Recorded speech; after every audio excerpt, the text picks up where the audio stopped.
has always been quite a fickle thing, and 2020 was probably the best wake-up call for many Western people that life is actually pretty shit in general. The Eastern nations know that already though, so they don't count. They just see the Westerners crawling at the ruins of their ivory towers and laugh before continuing their scavenging. Anyway, passages like these is why I don't own a political channel. Here's my list of top 5, bottom 5, and meh 5 of 2020. As per usual, only the animes I rambled on this channel count, but I'll probably add a new rule to this. Unless cornered, the original/new animes will go before continuations. This was implemented partially in preparation for the new wave of sequel releases, as rewarding something only because I liked the original feels like cheating. Best. My top 5 was difficult this year. The first 3 were fairly straightforward, but I just couldn't decide on what 5 and 4 would be. In the end, I've gathered some animes that were technically good, but I was kinda meh or hated them at the time, and thought, if I were to be alone in the burning ruins of a city, what would I watch to kill time before making another Chihuahua jerky? And so the 5th place goes to Burn the Witch, though I have to warn people that this is mostly an investment. Bleach was interesting to me because it was Japanese fighting against Spaniards and Germans. If these new British special forces won't be fighting Russians and French, this reward either returns back to me or goes straight up Kubo's ass. If I were to choose a theme for this year's list, it would probably be strong execution of predictable ideas. God of High School is probably the best execution of shonen battle scenes. It's a shame that this was made about 1 million times already. Worst. On the other hand, populating my bottom 5 was piss easy. I don't even have the room to be angry about everything, so let's start with something that offended me the least. Talentless Nana, a show that desperately tries to be either Death Note or Assassination Classroom and fails at being both. An ultimately silly story about a predictably pink-haired girl killing off super teenagers in a governmental plot worthy to be placed at the same place as the plot of spraying toxic gas in populated areas to study the results and fighting a Murphy's disease with alcohol. Best. There are many words that I could use to describe The Great Pretender, but to spare everyone's time and force you to go watch the damn video, I'll paraphrase one of my commenters. Great Pretender is a great anime in terms of technical execution that I hate in terms of plot, but since it beats other anime that I have the exact same opinion on, then the 4th place goes to thee.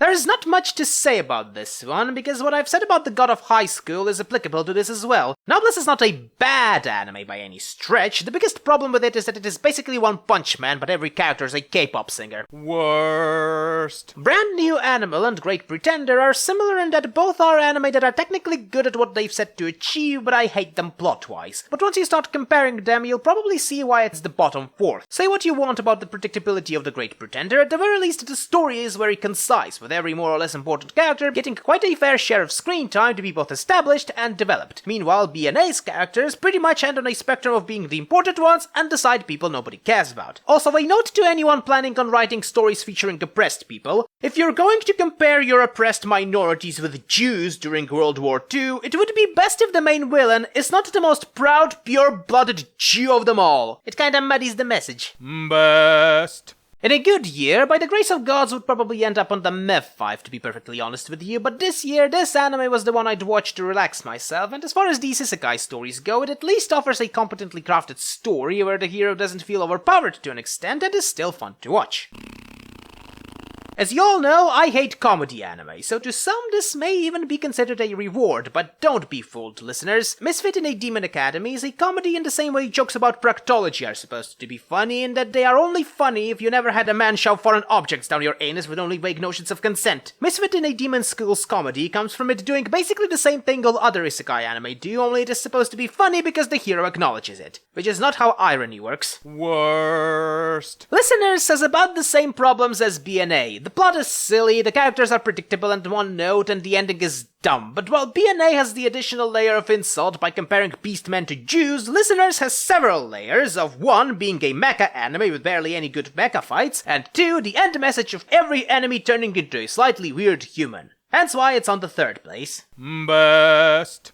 Sometimes you don't need to be visually stunning to earn my praise, sometimes you just need to be fun to watch, and Decadence, at least as far as original anime goes, rightfully earned its 2nd place on this list as far as I'm concerned. It offers a predictable but decent enough story and executes it not only acceptably but also fun. Wouldn't recommend watching it if you're one of those people that likes Among Us though. Do you like monster girls? Do you want to fuck a centaur? Do you like when dragons all this time are acting like little sisters to the protagonist, trying to squeeze an awkward laughter out of you by appealing to the immoral factor of incest in the real world, not realizing that in a world where dragons are a real thing, the social norms will inevitably be different? Well then, look no further than Monster Girl Doctor, in case if all the other anime with this theme weren't enough. Worst. Sometimes the anime is on the bottom list not because it's necessarily bad, but because what it represents. And one of the most grievous of sins an isekai anime can do in my book is to make you question why it is an isekai in the first place. Some animes can circle around the question by either being nice to watch or at least trying to toy with the formula. The Eighth Son does neither, and it's a predictable anime with predictable plot, predictable characters, and most importantly, none of this required a Japanese brain slug as a main character. Best. A good example of how to subvert my expectations, I expected this anime to be a bunch of doggy farts, but the main heroine and the overall plot execution has won me over, so congratulations, My Next Life as a Villainess, on being the best anime of the year.